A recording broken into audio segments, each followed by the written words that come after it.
Senhoras e senhores, meu respeitável público, Fredericozinho Caldeira, eu tô vestido igual um pote de sorvete de morango ou um sorvete de cheesecake, que não é o sorvete preferido da maioria das pessoas, para falar no programa de hoje, Fred, dos jogadores que também muitas vezes não são os preferidos das pessoas. São aqueles jogadores que a primeira bola de sorvete que você escolhe é a de chocolate. Ou é algo que seja ainda melhor que chocolate para um sorvete, que não sei o que... Baunilha. Eu não sei, baunilha estaria... Enfim, se você gosta muito de baunilha. Mas é que meio a segunda opção. E a gente vai falar dos jogadores coadjuvantes, mas que quando eles não estão, fazem uma falta danada. É um jogador coadjuvante, é uma bola de sorvete coadjuvante, mas também não chega a ser aquele pote de sorvete que você abre e é feijão, né? Assim, não chega a ser um negócio tão ultimamente decepcionante. Eu tenho preferido se eu abrir e achar um feijão do que um sorvete. É verdade. Hã? É verdade. Um feijãozinho ali. Fora do Brasil a gente tem isso aí, né? Ach- Um feijãozinho seria bom. Achei que era feijão, era sorvete. E vocês acharam que já tinha rolado a vinheta? Ainda não rolou.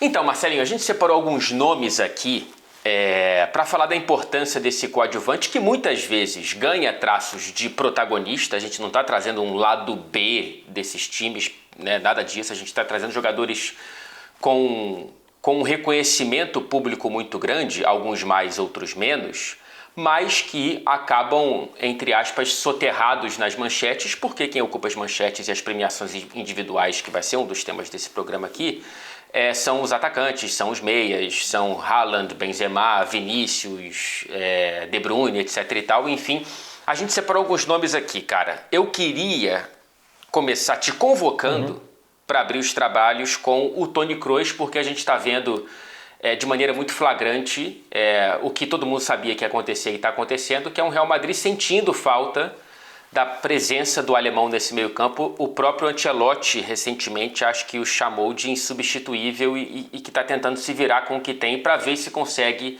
preencher esse silêncio ensurdecedor. Pois é. Tem coisas que a gente vai trazer no programa de hoje que, por mais que sejam jogadores bem diferentes entre eles, se assemelham. Por exemplo, o Kroos só saiu do Real Madrid quando se aposentou. O Busquets só saiu do Barcelona quando ele quis. A gente vai falar um pouco do Thiago Alcântara no Liverpool, quase por ali. E o Rodri no Manchester City também só vai sair quando quiser, porque são jogadores difíceis de achar um substituto, difíceis de conseguir fazer com a qualidade que fazem o que fazem, e apesar de quando ficam velhos e parece que são descartáveis pela parte física, não são. É muito difícil colocar em números. O programa de hoje a gente tentou assim, fazer alguma pesquisa e tal, mas até tem aqui alguns dados que a gente vai trazer sobre dois desses jogadores pelo menos, mas eu acho que fica mais em sensações do que em números, a diferença que eles fazem para esses times. Mas tem alguns dados interessantes. Toni Kroos, por exemplo, são números do Who Scored, quem marcou, inclusive, não sei se... Gol de quem? Exatamente. Temporada passada em La Liga, o Kroos dava uma média de 71,8 passes por jogo, com um acerto em média de 94,7. 7 bolas longas por partida, Toni Kroos fazia. Então, assim, muitas bolas longas. Ele era quem ligava os contra-ataques do Real Madrid, quem girava a bola de um lado para o outro, acumulava jogadores de um lado, girava a bola para o outro para achar campo mais livre, vento na cara para correr. E essa temporada, quem mais dá bolas longas é o Federico Valverde, é quem está tentando assumir, não tem tanto essa característica do Toni Kroos. E em passes completados, o Tchouaméni tem 70 passes por jogo, o Kroos tinha 71, 72, é irrelevante, isso aqui é um empate, um acerto de 92,5%. O que chama atenção, se a gente colocar os números um do lado dos outros, é que Tchouaméni, Camavinga, Valverde e Bellingham são os 4 que mais tocam a bola nessa temporada, e na temporada anterior a gente não tinha essa predominância de meio-campistas tocando a bola. Tinha Alaba, tinha logo depois em quinto o Rudiger. Ou seja, tá todo mundo, Fred, tentando dar um passinho à frente, todos estão tocando mais a bola para tentar fazer exatamente algo que o Ancelotti também já disse, que todos vão ter que ajudar a substituir o Toni Kroos, mas é muito difícil. E também acho que pode trazer um perfil de um Real Madrid talvez um pouco menos direto e trocando mais passes no meio-campo entre si, porque talvez não tenha um jogador com essa capacidade de atravessar tanto a bola e de ser o responsável por essa quebra de linhas. É algo que coloca o Toni Kroos nesses números, mas como você disse, é mais na ordem do intangível, né? Das sensações que o jogo passa. Cara, o Toni Kroos ele foi um dos melhores meio-campistas que eu já vi, que você já viu, que as pessoas que estão nos assistindo provavelmente já viram. E é curioso que ele saia num momento em que o Real Madrid e sei lá, a superfície de quem acompanha o Real Madrid estava muito empolgada com a contratação do Mbappé e talvez prestando menos atenção do que deveria nesse buraco que fica no meio-campo, né? Eu não sei se o Ancelotti talvez seja o melhor treinador possível para conseguir ter a criatividade suficiente para descobrir um jogador que possa ser esse novo Toni Kroos ou distribuir as funções, né, diluir um pouco de um jogador para vários nesse meio campo do Real Madrid ao longo da temporada, mas é algo que no fim das contas faz com que esse ataque do Real Madrid também seja menos alimentado, né? Ou que a bola chegue em piores condições do que chegava com a presença do Toni Kroos. O que se questiona hoje na Espanha é que o ataque do Real Madrid é mais plano. Existe esse domínio territorial, troca de passes, só que não se vê intenção. E realmente, quando você vê um jogo do Real Madrid hoje, você não sabe muito bem por que eles estão tocando a bola daquela maneira. Com o Toni Kroos, também existia troca de passes, ele também é um jogador que é capaz de fazer isso, de dar 100 passes por jogo e muitos passes para o lado e para trás, o que faz com que a bola muitas vezes seja uma miragem. Você vai atraindo o seu adversário para onde a bola está, você vai atraindo e tem uma escapada muito rápida. Ele era capaz de saber por onde o Real Madrid tinha que atacar e condicionar isso com os passes. Onde ele se posicionava, para quem ele passava a bola, o tempo que ele passava a bola. Então a bola chegava sempre em muito boas condições para os atacantes. Hoje a bola chega em piores condições, ela chega mais óbvia, mais lenta, mais truncada, exatamente por não ter um jogador como o Toni Kroos. É o primeiro da lista que a gente traz aqui, que vão ter semelhanças com os outros, até por posição, da falta que faz e do difícil que é de substituir. Vamos falar do Rodri, então, um jogador que só saiu do time do Manchester City porque arrebentaram com o joelho dele. Quer dizer, ele arrebentou, né? Foi um lance, acho que mais involuntário do que qualquer outra coisa. E só volta na próxima temporada. O Rodri, que é um dos nomes que devem estar na parte superior da lista final da Bola de Ouro no fim desse mês de outubro, já na próxima semana, né? No dia 28 de outubro a gente vai ter o anúncio e a festa da Bola de Ouro. Mas o Rodri, ele conseguiu subir para esse status depois de algumas temporadas, se tornando o maestro do Manchester City na sombra, positivamente falando, do De Bruyne, né? O grande maestro da era Pep Guardiola no Manchester City, pré-Rodri inclusive, é o Kevin De Bruyne, mas o Rodri é uma pedra fundamental desse time e é um golpe muito, muito, muito profundo nas ambições e nas possibilidades do Manchester City nessa temporada. O próprio Guardiola falou que é um jogador que você não encontra nem no mercado, né? E daqui a pouco a gente vai entrar nessa questão de são substituíveis, como, e, enfim, por onde. Mas o Rodri, cara, você vê os números da Premier, tá? Com o Rodri, desde a chegada do Rodrigo no Manchester City até a lesão, foram 174 jogos do City com o Rodri em campo, 129 vitórias, 26 empates e apenas 19 derrotas, um percentual de vitórias de 76%, de derrotas 11% e uma média de 2,4 pontos por jogo. Sem o Rodri, até a lesão evidentemente, eram 21 jogos, 13 vitórias, 1 empate, 7 derrotas, e aí você tem a porcentagem de vitórias caindo de 74 para 62 e a de derrotas triplicando de 11 para 33%, 1,9 ponto por jogo. Então, assim, já tem um golpe muito flagrante aí no aproveitamento do Manchester City coletivamente, com e sem Rodri. Você daqui a pouco vai mostrar também os passes, e eu achei essa estatística muito interessante, mas o que me chama a atenção é a capacidade de competir que o City tem com ele. Isso acho que se reflete muito em alguns conceitos que o Guardiola adora. Por exemplo, se a gente tem a bola, o oponente não tem. E se ele não tem, ele não pode fazer um gol na gente. Então o Rodri serve muitas vezes para segurar a bola, para que o Manchester City não perca, para que mantenha o time no campo de ataque, mas especialmente para fazer ela chegar bem aos homens de frente. Ele foi melhorando coisas como, por exemplo, gols, chute de fora da área, chute com o pé esquerdo, capacidade dele de pressionar a bola aérea ofensiva, coisas que ele já mostrava que tinha, mas que com o passar do tempo e a hierarquia que ele foi ganhando no Manchester City, ele teve que assumir também essas funções de fazer tudo isso. Ele é quase como uma evolução do Busquets, né? Assim, uma evolução natural da posição, da função, pro que o jogo pede, do físico, né? Até fisicamente mais forte para aguentar as trombadas da vida também. E é curioso que a partir do momento que ele não está, o jogo seguinte o Manchester City ganha com 2 gols do substituto dele, do Kovacic, ganhou do Fulham, foi 3-2, com 2 gols do Kovacic. Eu tenho a sensação de que o Manchester City vai ser outra coisa, que é impossível fazer o que fazia com o Rodri e com o Kovacic. Pode melhorar outros jogadores, pode mudar alguma coisa, mas não dá para replicar com o Kovacic o que o Rodrigo fazia. Tanto é que o Guardiola acho que vai ter que tentar, em alguns momentos, ter uma base de 2, né?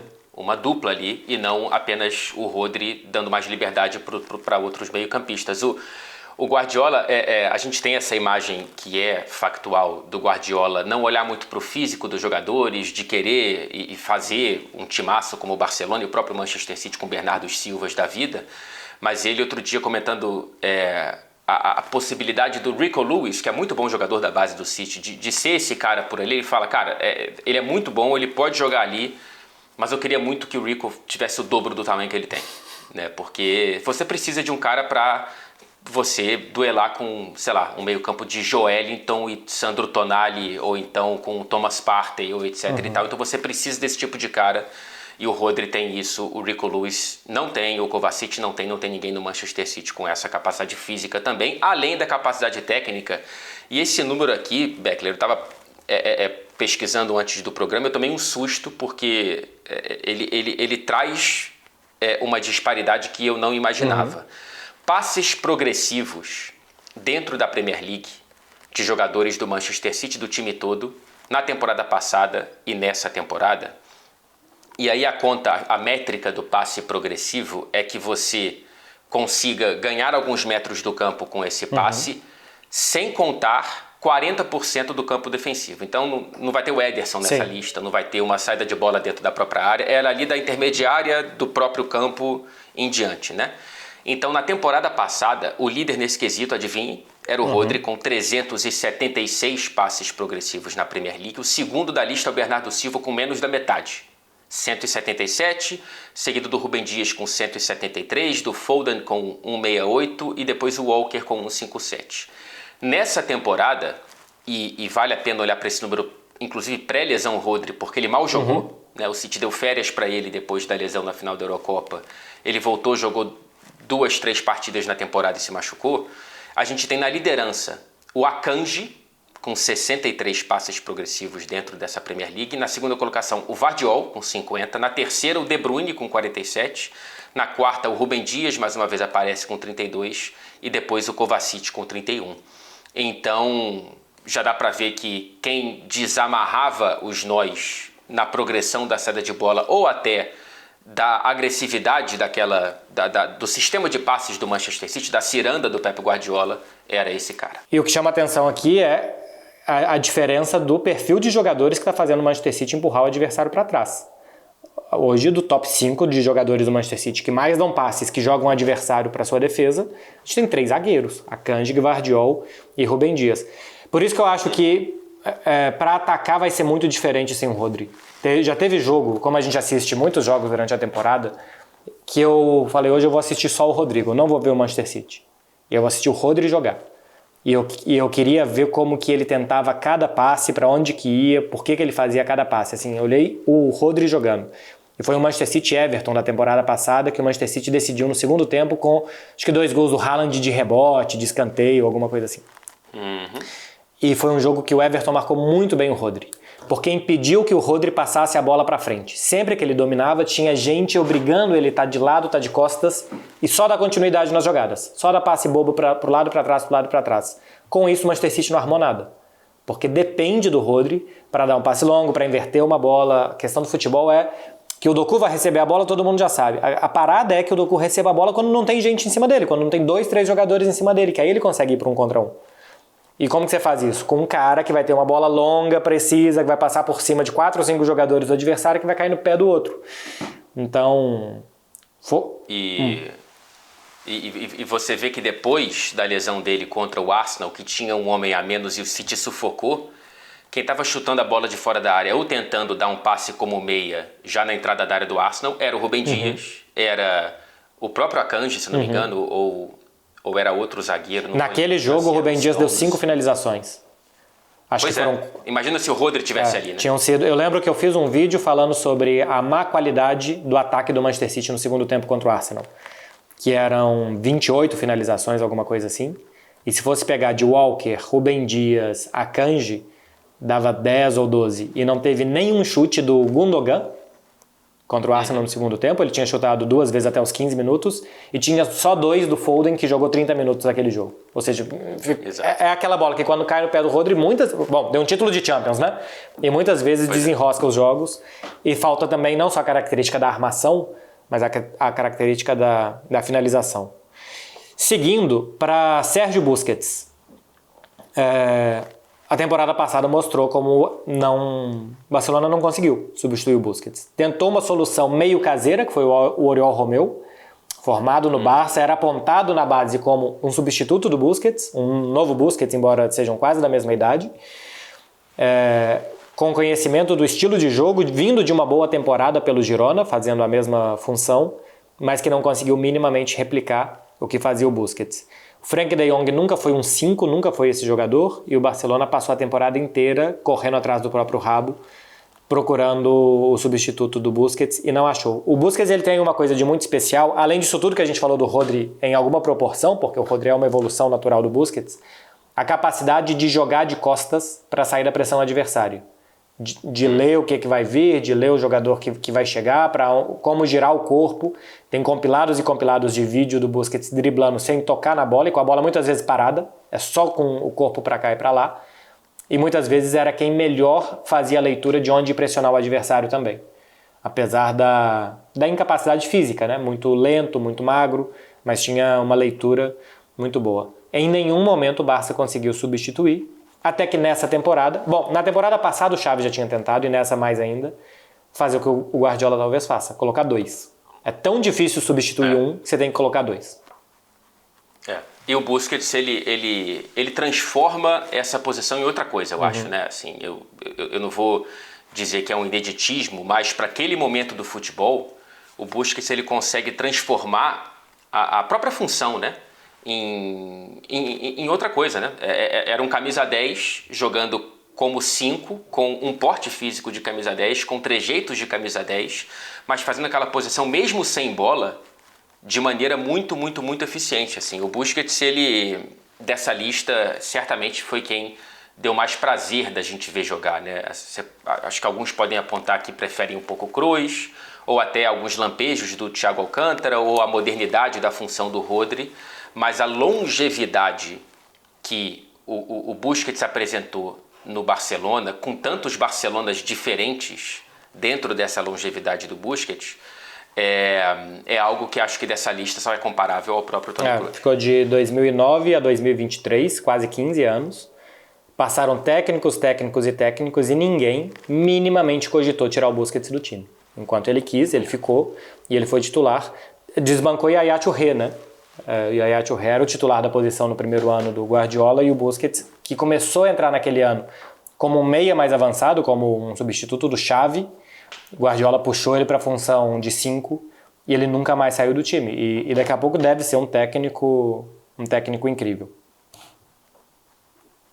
Vamos passar para o Thiago Alcântara, então, que é um nome... Acho que ele está um pouco abaixo, talvez bastante abaixo desse que a gente citou aqui, muito porque o Thiago é uma carreira mais marcada pelas ausências do que pelas presenças, né? E as poucas presenças davam a dimensão da importância que ele poderia ter se conseguisse uma saúde física mais constante. O Thiago do Barcelona, o Thiago do Bayern de Munique, o Thiago do Liverpool. Cara, o Thiago ele chega com 29 anos no Liverpool por 25 milhões de euros em 2020 e ele se aposenta com 33, né? Assim, realmente... e se aposenta jogando uma partida apenas na última temporada dele com a camisa dos Reds. Acho que a grande temporada desse último capítulo da carreira do Thiago, que foi pelo Liverpool, que dá pra gente trazer como uma prova de que com ele em campo o próprio Liverpool poderia ter sido outra coisa nas duas últimas temporadas dele, ou na última mais especialmente, que foi quando ele conseguiu o pico de jogos dele pelo Liverpool em 21-22 com 39 partidas. Foi aquele Liverpool vice-campeão da Champions para o Real Madrid, perdeu a Premier League por 1 ponto para o Manchester City e foi campeão das Copas Nacionais, ou seja, poderia ter sido um Liverpool da quádrupla coroa. Né? Mas você vê um exemplo de como o Thiago era muito frágil fisicamente, ele só conseguiu jogar aquela final da Champions porque o jogo foi adiado pela confusão em alguns minutos, né, em quase uma hora, por conta da confusão do lado de fora. Porque ele estava com algum problema no pé que talvez, se o jogo começasse na hora, o Keita teria iniciado a partida de última hora e não o Thiago. Mas, cara, assim, os lampejos do auge do Thiago são para qualquer editor de rede social aproveitar uma data FIFA para ganhar mais. Sim. E colocar uma música extremamente psicodélica no Highlights, Goals and Skills. Um vídeo no YouTube. O que mais me chama a atenção do coadjuvante, que quando sai o time se desacerta, é o de 21-22 para o Liverpool do ano seguinte. O Liverpool de 22-23 é um naufrágio, né? Assim, é um time que vai muito mal, não classifica nem para a Liga dos Campeões. E o do ano anterior, por exemplo, a semifinal contra o Villarreal, eu tenho a sensação de que se não tivesse o Thiago naquele time, por mais que o Liverpool fosse muito mais time do que o Villarreal, ou não teria passado ou teria tido muito mais dificuldades. Porque era um jogo que requisitava paciência, não perder bola, porque o Villarreal o que queria fazer era contra-atacar, e o Thiago era quem fazia isso. O jogo dele em Anfield, eu lembro que esse jogo de Anfield eu assisti de cima e não de atrás do gol, então te dá muito mais capacidade de assistir realmente o que está acontecendo na partida e de sentir menos, mas de assistir mais. A capacidade que o Thiago tinha de falar agora é pela direita, agora é pela esquerda, agora é rápido, agora é lento, mais ou menos o que a gente estava falando aqui do Toni Kroos, e todos eles têm isso em comum, fez com que o Liverpool tivesse a paciência necessária de não se desesperar. Caramba, o primeiro jogo é em casa, é o Villarreal, e a gente tem que mostrar quem a gente é, começar a errar, contra-ataque, e que o Villarreal pudesse fazer um gol em Anfield, não sei, sair na frente, levar o jogo depois para a Espanha, e a coisa ficaria muito mais feia.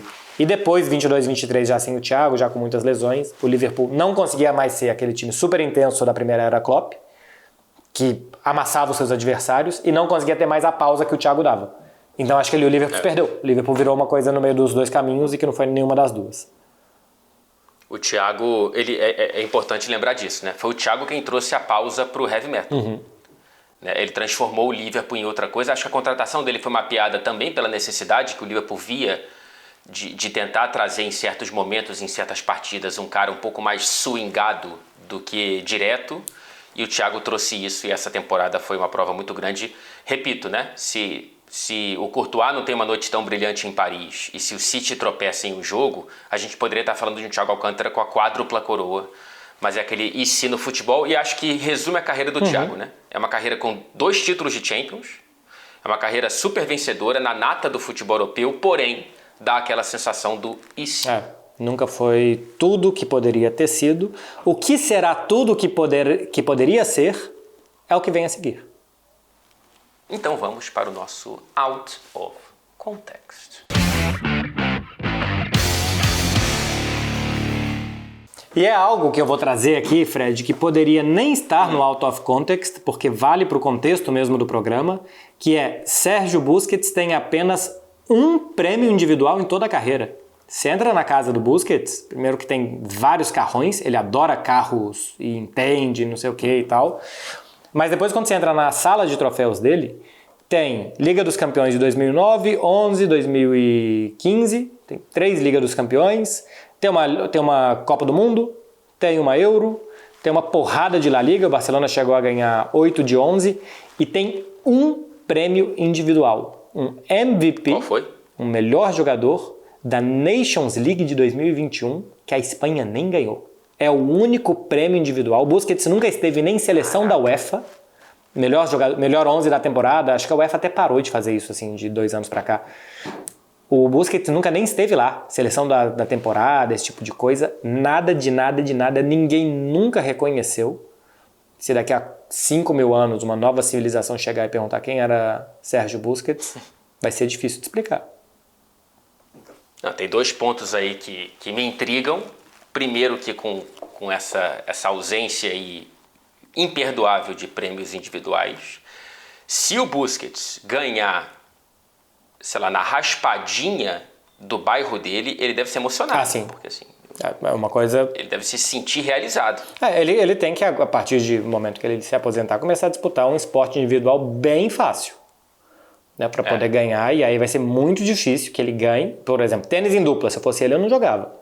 Porque tênis em dupla vão todos os méritos para o parceiro dele. Jogar uma bocha, um boliche, né, um dominó, uma coisa que velho faz, que é individual, que quem sabe assim ele possa ter dama, o reconhecimento que ele sempre buscou. Truco, por exemplo, não. Truco tem um parceiro. O truco tem um parceiro. Agora, me surpreende um cara com a classe dele encher a casa de volante. Ele gosta muito. Ele gosta muito. Quando tinha aquelas paradas de jogador receber carro do clube e tal, não sei o que, ele era o mais animado de todos. Todo mundo ia lá meio de qualquer jeito, passava o carro para um parça, isso acontecia muito. E o Busquets tunava o carro dele, viu? Sim, era... Rebaixava o carro? Rebaixava, porque você tinha como personalizar. Assim, ele estava a ponto de colocar neon embaixo do carro.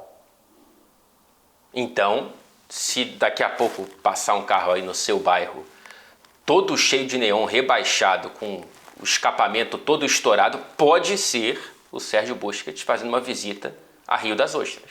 Ou tentando roubar um prêmio individual de alguém. Você que está jogando dominó na praça, cuidado com o aposentado, o semi-aposentado, que vai chegar aí daqui a pouco. Você quer um extra de Sérgio Busquets? Por favor. O pai dele jogou no Barcelona e ganhou ainda menos prêmios individuais, porque não era bom, não. Qual que era a posição? O goleiro Carles Busquets jogou no Barcelona entre 90 e 99, fez 117 jogos pelo Barça. Então jogou bastante. Então, foi uma época que o Barcelona sofreu muito com goleiros.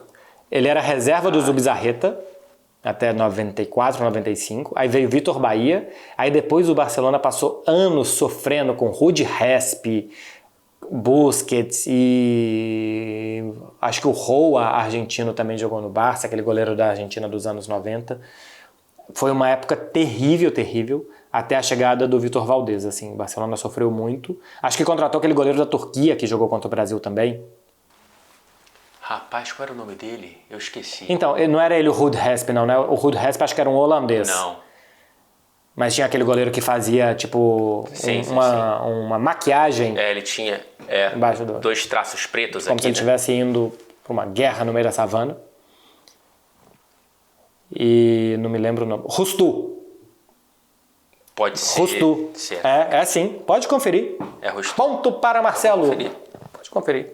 Rustu. A gente está com tempo, é só colocar na edição. É ele mesmo. Aí, ó. E acho que o primeiro nome parece com Rustu, não é? Não, é Rustu mesmo. Rustu. O primeiro nome é Rustu. Tá, achava que... Ou Resper. Não sei como é que se Então, sofreu muito e um dos motivos do sofrimento foi o pai do Sérgio Busquets. Que além de... Assim, ainda tem mais 2 coisas. Primeiro, era baixo. É baixo, porque ainda está vivo. 1,81 m para um goleiro quase inconcebível. E jogava de calça. O que dá um valor muito grande, né? Aí eu já acho que ele sobe. E justifica ter ficado 9 temporadas no elenco profissional do Barcelona. Sabe que um dos motivos de eu gostar de futebol é que no início dos anos 90 eu gostava muito do Zete, porque jogava de calça. Um dos motivos que te levou a prestar atenção num jogo de futebol foi o Zete de calça. Isso. Era muito diferente. Calça preta com a meia por cima, uma coisa horrorosa. E eu adorava. E ainda tinha alguma coisa que, tipo, o Zete era casado com não sei o que da minha tia, era irmão da mulher do meu tio. O Zete era, assim, como uma criança de 6 anos, eu falava que ele era meu parente. Mas ele... Íntimo. Claro, assim, tinha algum tipo de relação com a mulher do meu tio. E foi um dos motivos de eu gostar de futebol. Na minha infância, eu torci pro São Paulo. Olha só, revelação, hein? Corte. Pode fazer, ó. Na minha infância, torci pro São Paulo por conta do Zete. Cara, agora a gente entrou num lado. A gente foi, assim, foi... Porque eu quero falar outra coisa antes de trazer o meu out of context, que é a calça. Ela traz um dos melhores apelidos pra mim, que criticam o jogador de futebol quando você fala que aquele cara tá jogando de calça jeans. Porque assim, você não precisa falar mais nada, você entende tudo. Tá tudo dito. Tá tudo dito. Inclusive que ele tá jogando bêbado. Também. Assim, o cara que se dispõe a jogar futebol de calça jeans é porque ele claramente foi para um evento onde ele não imaginava que teria futebol, teve e ele já bebeu. Porque se ele não tiver bebido, ele não tá jogando ainda. Exatamente. E tem jogador que parece que joga de calça jeans. Molhada. E às vezes também e molhada. Cara, eu queria trazer uma curiosidade pro meu out of context, que é o Rodri não ter redes sociais. Cara, eu acho que... Eu não vou dizer que é o único, mas é um dos... É o único que eu consigo pensar e que eu consegui pesquisar desses jogadores, né, dos super times do futebol europeu, que não tem redes sociais. Pode ser que alguns deles tenham administradas por um time e não sejam eles que administrem a conta, né, como, por exemplo, o Pep Guardiola. Uhum. Ele não tem nem WhatsApp. No celular dele é só SMS, se você quiser se comunicar com o Pep Guardiola. Mas o Rodri, ele não tem, já respondeu, ele disse, cara, tem outras coisas para prestar atenção, não quero perder meu tempo, etc e tal. Então, é um cara que nem esse tipo de mídia ele cria em si mesmo, né? Uma pena a gente não ter a possibilidade, portanto, de ver aquele post Ctrl+C, Ctrl+V do Rodri depois de uma derrota, com uma foto dele meio cabisbaixo, né, com uma chuva de fundo, falando, hoje não deu, mas lutaremos pelos próximos 3 pontos. E embaixo a mensagem da assessoria. Mais uma coincidência, o Busquets custou também, tá? O Busquets só foi abrir a sua conta no Insta em 2019. Olha só, acho que é uma coisa da posição ali. Acho que eles não gostam de fazer gol, de prêmios individuais e de qualquer tipo de holofote. Bem diferente do Toni Kroos, que tem um podcast. É verdade. E que dizem que é muito bom, só que como ele faz em alemão, mas vira e mexe sai notícia, porque ele comenta se foi falta ou não no lance que ele participou, das lesões e de não sei o que e tal. É mais divertido o Toni Kroos, mas até nisso Busquets e Rodri se assemelham. Se um dia eu for convidado para o podcast do Toni Kroos, eu vou postar uma foto com a legenda e nós com os alemão vamos se divertir. E marca o Rodri. Marcar o Rodri. Resumo. Fred Caldeiro, o que você resumiria em poucas palavras para quem está com preguiça de pensar? A gente falou sobre coadjuvantes, protagonistas, esquecidos, né, como o Sérgio Busquets, para trazer a importância desses caras. Todo time vencedor, me arriscaria a dizer, tem um cara assim. Uhum. Ele pode ser menos brilhante, ele pode ser mais brilhante, etc. e tal. A gente trouxe aqui jogadores, né, até certo ponto geniais da própria posição. Mas todo time precisa de um cara desse. Não é todo que vai ter um soldado com tanta maestria, mas todo time precisa desse coadjuvante que não vai ganhar prêmios individuais, nem as manchetes, mas ganha, às vezes, o nosso coração. O Williams do Flamengo de 2009, por exemplo. Williams ou Toni Kroos? Quem é melhor? Jailson do Grêmio. Eu acho. Jailson ou Toni Kroos? Ou esse ou aquele, né? Jailson ou Toni Kroos teve, hein? O pessoal colocou um do lado do outro e tiveram que escolher quem era melhor. Jailson, Toni Kroos. Cara, imagina o Mundial de Clubes no fim dessa temporada, vai ser maravilhoso, hein? A gente não sabe quais jogadores brasileiros vão... Samuel Xavier ou Carvajal. Se ele jogar, né? Não sei se ele vai jogar. Pô, o Jailson ou Toni Kroos foi muito bom. E que alguém teve que responder. Acho que nem o Jailson responderia. O resumo que eu faço é o seguinte. Eles são mais invisíveis do que coadjuvantes. Acho que eles não aparecem para os números, para todo mundo, mas não é possível que Guardiola fale esse daqui não vai sair daqui jamais e que vão passando técnicos, diretores esportivos e que eles não abram mão desses jogadores, que não tem nem tanto valor de mercado. Porque quando o Rodri, por exemplo, saiu de Villarreal para Atlético de Madrid para Manchester City sem custar tanto dinheiro assim como um atacante custaria. Porque é muito óbvio o que o atacante vai te dar e não é tão óbvio se um jogador desse vai transformar o seu time ou não. E a gente mais percebe quando eles não estão do que quando eles estão. Porque quando eles estão, tá tudo funcionando tão bem que é simplesmente, cara, como que um relógio funciona? Não sei, ele funciona, ele tá ali marcando as horas. Mas a gente só percebe quando o relógio para de funcionar. E eles funcionam como relógios. Eles estão sempre ali, sempre precisos, sempre ajudando, são extremamente úteis. O que brilha e deixa o relógio caro é o diamante que você coloca no super relógio. Mas a função do relógio, que é marcar a hora, quem faz são os ponteiros. E esses caras são os ponteiros do time de futebol. Então, Busquets, Toni Kroos, Thiago Alcântara, Rodri, parabéns. Aqui vocês não são esquecidos. E Busquets, se você quiser um prêmio individual, pode vir pegar. Que é isso? Isso é um tripé. Antes que qualquer pessoa interprete de uma forma... Porque eu fiquei um pouco assustado. assustado. Não, outra pessoa interfere de uma forma diferente. Isso é um tripé. Tá bom, eu fiquei um pouco assustado com esse prêmio aí. Se quiser também um carro, eu não tenho, né? Mas a gente pode, de repente, financiar aí e customizá-lo de acordo com o seu gosto. Eu tenho um primo em Ibirité que está vendendo um Santana. Busquets, Boa. se quiser entrar em contato também. A gente pode até falar que é o melhor Santana para você ter mais um prêmio individual e ganhar um carro. E não deve ser fácil achar um Santana na Espanha. Não é fácil, não. E acho que não tem nenhum equivalente a um Santana. Na Espanha os carros têm muito nome de cidade. No máximo tem um guitarrista. É verdade. Que é bom, que é muito bom.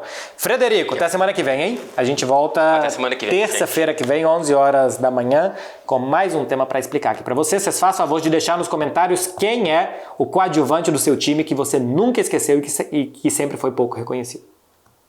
E, por favor, sugira temas que você perceba que podem ser interessantes para as nossas próximas edições, porque a gente está precisando. A gente já está falando dos coadjuvantes. Daqui a pouco a gente vai falar quais são os jogadores que nunca importaram para ninguém.